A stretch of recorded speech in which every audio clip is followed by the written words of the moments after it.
Hi, Anjana here. Group discussion is an integral part of the recruitment process. How should you prepare for a GD? Which of your skills are being evaluated in the process? Let's find out. Today I'm in conversation with Ms. Richa Dhar. She is an executive coach and an international trainer. Welcome to Pep Talk.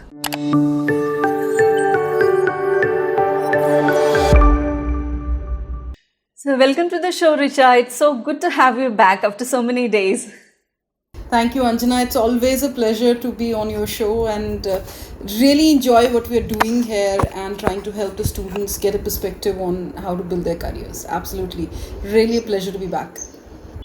So today we have this topic, group discussion. So I believe group discussion is a process where a number of skills of the candidates is being evaluated and it is visible too. So be it communication or listening or leadership or whether they're a team player. So before we get into all those details, could you just tell me the different types of group discussions? So, Anjana, you rightly said that the group discussion actually covers a lot of things, right from it's basically a personality assessment, stress assessment, how do you handle situations, how do you work with team. While interview is face-to-face, one-to-one interaction, group discussion is a hands-on opportunity to see how well will you work with the team. So the kinds of group discussion will basically depend on what is the kind of understanding that the employer wants to evaluate or the college you're applying to wants to evaluate. So some of the most common types will be case-based group discussions. They'll give you case study, they'll give you some time to think about, read about it, think about it, and then that's a prep time. Every group discussion you'll get a couple of minutes as a prep time, and then you have to discuss your understanding of that case study. The other one, which I really find very interesting, is the controversial one, where they really want to see how are you able to express yourself when the topic is extremely volatile, it's extremely emotional. For example, women make better managers than men, right? So something, where if you it's structured and designed in a way that it is it will instigate the emotions. You will come out with a lot of, rather than thinking you will get emotionally involved in that, and some people will be very loud and the others. So these kind of controversial topics can be there. The other one is fact-based, which is usually the most common one. Fact-based is the topic comes, what do you know about it? It could be about the economy, it could be about the virus, it could be about the way the world is going around, it could be about the increasing price of the petrol. Any factual topic where your general business awareness, general economic awareness is evaluated. And then the last of all, I'll say the most frequent one, the last in that list would be the abstract topics. The sky is pink, or pink and blue, or red and blue. They'll give you certain topics like these, and then it'll be up to your creativity.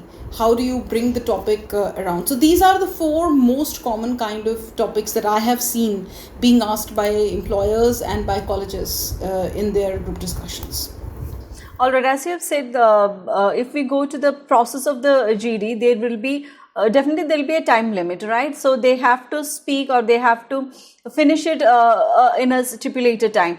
And again, once the topic is given, there will be they will get a little bit of time to prepare. Absolutely. So see, an average GD is around 15 minutes. An average group discussion will be around 15 minutes. Having said that, it's not timed to 15 minutes always. Sometimes the evaluators can jump in between. They can stop it before 15 minutes. Sometimes if they feel that the discussion is going in a certain direction, they may give you a couple of extra minutes as well. But on average, 15 minutes is a good enough time for a group discussion that usually teams get.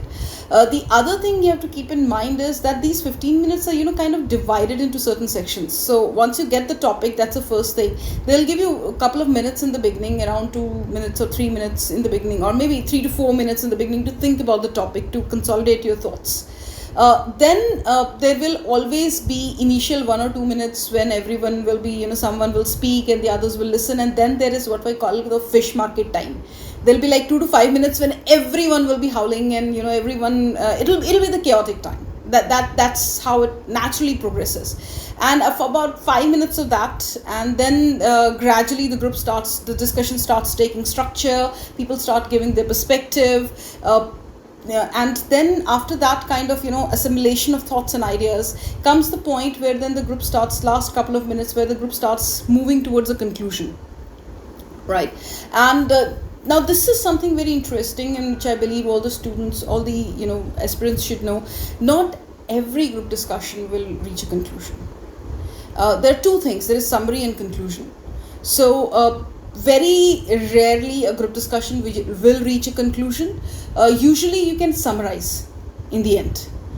You can just bring about all the points which have been discussed so far, put them together. But conclusion, of course, is one if the group ends up deciding towards one particular domain, this is what we agree or this is what we disagree with. So this is where the last 2 to 5 minutes, last I will say around 5 minutes go in. So this is how the entire group discussion structures. Normally, how big will be the group? How many candidates will be there? That actually depends on the Depends strength. upon the company. The strength of the applicants, how many people are there, how much time the company has. But at any given point in time, between 7 to 12 is the ideal strength that the companies like to take for the group discussion. If the number of participants is less, then maybe 5 to 7. But on an average, you will have a group anything between 7 to 12. All right. So coming to evaluation, which all skills of the candidates will be measured? Like definitely it may depend upon the company and the requirement, but still generally, if we in a general way, what all skills are measured? So when it comes to group discussion, couple of things which any employer will look for will be: number one, your communication style, tops the chart. How well are you able to express your views? How well are you able to handle others who are expressing views different than yours? Being able to resolve a conflict, being able to address someone who's attacking you, handle that stress and that that build up that's happening. So you're talking about communication, handling difficult conversations. These are two very, very critical skills. The other one will be leadership skill. Now, leadership, unfortunately, everybody feels if I start the group discussion, I get the leadership points. It doesn't really work that way. Yes, if you can start, which I'll recommend only in the case when you know the topic very well.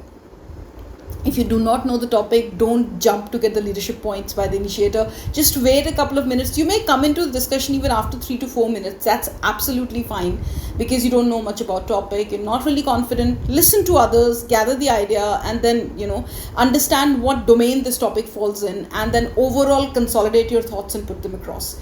But leadership points, of course, initiator, but at the same time, people who can handle the conflict. When the group reaches that chaotic point, who is able to bring the group down from that chaos back to the discussion mode, that's where your leadership point comes in. You'll get leadership points when towards a conclusion. Are you able to bring your group to a conclusion, or are you able to summarize for the group? Sometimes what happens is that people keep on discussing till the last minute. So are you able to bring, at least summarize towards the end, or the discussion just ends abruptly? So these are a couple of points where you get good leadership points. In addition to that, teamwork. How well do you work with team? People who are giving their views, whether you agree, whether you disagree, how well you express your thoughts. So that's there. Your knowledge works really well. How well do you know about the topic? Or how well are you able to relate the topic to what you know? That's also what they look at. Creativity. Creative thinking is something which comes across really strongly, because not always you will know everything about the topic. And how are you able to relate the information, knowledge you have with what is on hand, what is being asked, what is being discussed? So that's where creativity comes into picture. So these are some of the critical skills, though there are a lot of them, but these are some of the critical skills which are evaluated in the group discussion. Alright, you said about the beginning of a discussion. I think that is something that everybody would be worried about. Like if they could begin a discussion, it is almost like winning half the battle. But it's not so. No, it's not so. It's a myth. It's a myth. Please don't start a discussion if you don't know the topic, or if you're not sure about the topic. And starting and ending the discussion are very important roles, but your contribution to the topic, your contribution to the group, your contribution to the discussion matters more. How do you handle when things get rough? That matters more. See, if it's a group of 12 people, not all 12 can start. Only one person can initiate. right? So even if you come into the discussion after 3 to 4 minutes, like I said, that's absolutely fine. But what is really important is the value add your point makes. That's more critical.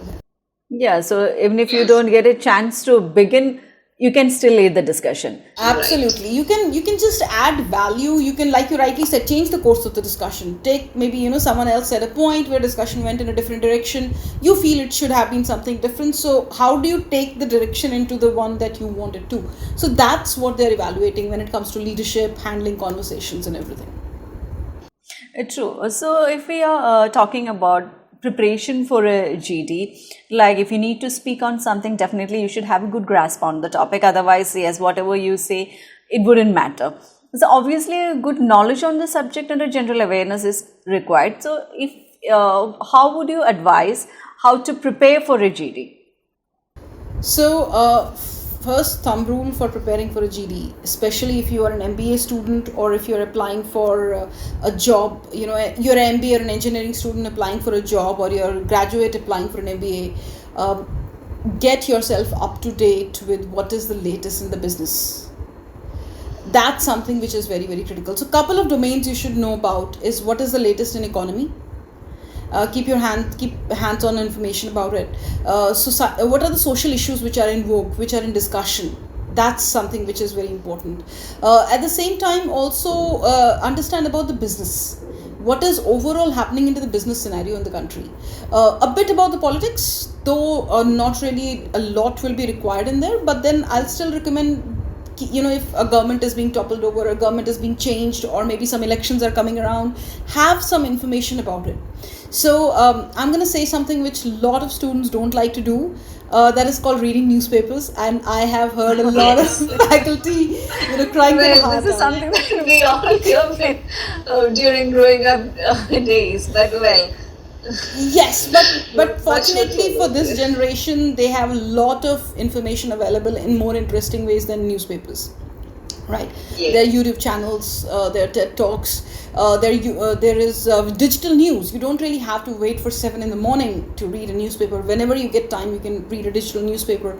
You don't need to read everything, in the newspaper, right from, or maybe any magazine. You can keep hold on magazines like, the Hindu is there, and the Economic Times has its own magazine. So a couple of really nice, these books which you can get yourself in the habit of reading regularly.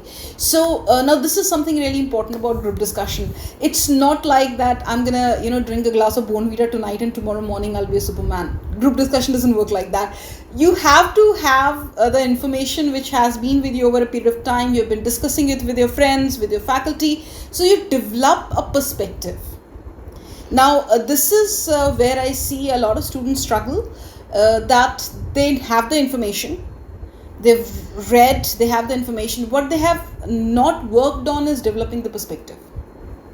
So in order to prepare for your group discussions, what I'll recommend is, when you sit with your friends, pick up a topic and talk about it, listen to their views and understand why they think the same as you or different from you. Sit with your faculty, have certain perspective discussions. So listen to debates on news channels. I'll not recommend a lot of debates, not the style of debating. I'm not recommending the style of debating that comes on news channels, but I'll definitely recommend the content that they're saying. Just listen to it. Sometimes someone can add a lot of value. There are a lot of experts who come across on these channels. So that's a very interesting way of preparing yourself. So this is something that will take time. It'll not happen overnight. So if you're applying for a job in September, so you should practically, if you've never been a news reader or never been interested into the latest updates, at least 5 to 6 months before your job company start coming to the campus, start reading, start building up your knowledge base, so that you're able to talk in the discussion. That's very critical. All right. So if we talk about the performance at the GD, appearing to be confident is crucial, right? Like how important is the body gestures, even if you don't want anyone to know that you're nervous? Okay, being a little nervous is okay. They know you are a little nervous and jittery. Couple of initial seconds will be that. That's absolutely fine. But what is really important, like you rightly said, Anjana, is the body language. So sit straight. Don't fall back in the chair. Body language will fall pretty much the same on the lines of the interview. You have to sit straight, don't fall back in the chair. If possible, which I'll highly recommend, you can bend a little forward in the chair so that it appears that you're listening very carefully, because listening is a very important skill which is being evaluated in group discussion. So use your hands while you're talking to express yourself. Don't cover your face with it while you're talking, just below your chin. Use your hands. So this is what we call trust plane, from above your waist to below your chin. This is areas called trust plane. So when you're using your hands and you're talking to people like this, it shows confidence. It shows what you know what you're talking about. You have thought about it, and you are actually having a conversation rather than a debate. So use your hands. When you are not talking, keep your hands down on your lap. That's absolutely fine. Another really important thing is the patience when it comes to body language, your eyes. When you're talking, look at the entire group. Don't just look at one person and talk. Because you may be, rebutting a point given by, let's say if you're in a group discussion, so Anjana, you raised a point, and I may be rebutting your point, but it's a group discussion, it's not a debate. So when I'm talking, I'm going to make an eye contact with everyone in the group. Right, and at the same time, when you are speaking, I'll look at you. At that time, I'll not look at the other people. I'll look at you, and that's my way of showing that I'm paying full attention and I'm listening to you. So eye contact is very critical when you're talking, and it's okay to make eye contact to the person whose point you're rebutting, but just don't make eye contact with one person. That can lead to an argument, because that's like one-to-one engagement that you're making. So always keep in mind that it's a group discussion, and make an eye contact with the group. So these are some things that you should keep in mind. Please continue. Yeah. So that's what I'm saying. These are a couple of things when it comes to body language you should keep in mind. That'll really help. Yeah. So as you were saying, listening is also very important. See, this skill is something that you have to possess, but it is a situation where you have to tread very carefully, because is there a chance that you might be taken as an introvert or something? You will not be taken as an introvert if you are listening to understand. But if you're listening because you don't have the confidence to speak up, or you don't know what to say, so you're just sitting there and trying to pretend listening, then of course you'll be taken as an introvert, because it's a discussion and I cannot raise my concern, my views, my perspective unless and until I understand yours. So even if I initiate the discussion, after that I have to listen to what others are saying. I can't be the only one who is speaking throughout the 15 minutes, and if someone speaks a bit too much and doesn't give others a chance to speak, that can actually lead to disqualification. Yeah, sure. So this is something you have to keep it very, very carefully in mind, that you keep in mind that when you're talking to people, you make an eye contact and you listen very carefully. And when you're listening, what you can do is you can nod your head. You can take notes. Usually they allow you a notepad and a pen in an interview, in a group discussion room. And I've seen a lot of people making a mistake of not taking it with them. So when you're listening to people, you can actually jot down, don't write the entire dialogues, but certain facts, certain figures which others have quoted, which will help you to build your case when you're making your point. Okay, if we say that if there is any cardinal mistakes that you have to avoid, okay, one thing is that just keep on speaking, even that is not going to be good. Anything else? So, like you rightly said, the first thing would be if you keep on talking all the time. The second thing is if you interrupt others way too much. Wait for your chance. I understand sometimes it's a competitive environment. Others may not really say, okay, fine, go ahead and speak. So what you do is you listen very carefully to the tonality. And wherever you see the tone is dipping down, you pitch in. You listen to what they're saying very carefully. If you see the guy has made his point, he's just beating about the bush, you can pitch in, right? And if you're saying something and somebody cuts you off, you can actually make a point by saying that I like to finish my point. I'll appreciate your concern, but let me finish my point, and then I'll you can take over. So but just be getting quiet when someone interjects and you're in the middle of making a point. So these are a couple of things you should keep in mind. Never shout. Make that as a thumb rule. Never shout. Even if everyone is shouting, never shout. So when everyone starts shouting, try to bring the group together.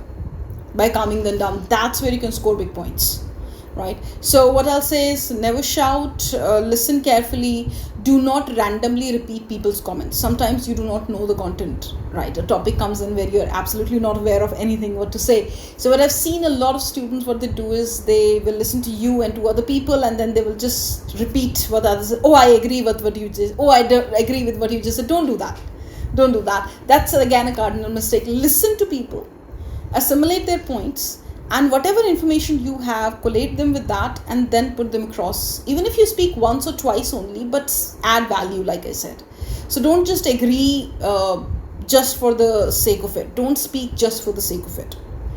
These are a couple of things. Another cardinal mistake which I'll recommend everyone in a group discussion to keep in mind is during summarization. Like I said, conclusion is not something a lot of groups will reach, but summary is something every group should have. And if you end up being the one who takes the initiative to summarize, okay, now that we are ending the time, let's summarize what we have discussed so far. Never add new points in a summary. That's number one. Never read out only your points or the points that agreed with you. Read out points from both the parties, even the ones who didn't agree with you. Right. So, and do not try to conclude by saying mostly we agreed. No, we didn't agree. That's why we're summarizing. So in summary, just keep in mind that these are the 3 cardinal mistakes which people make in summary, which are very carefully observed by the evaluators. So if you're summarizing, make sure you read both the points from both the parties. You do not add new points. You do not make only your points. And you make sure that you say that we're summarizing rather than saying that we're concluding. All right. So to summarize this talk, I would say that if you're preparing a GD, make sure you have proper preparation, right? Yes, absolutely. All right. Thank you, Richa. As always, it was lovely talking to you. Thank you so much. Keep watching Pep Talk.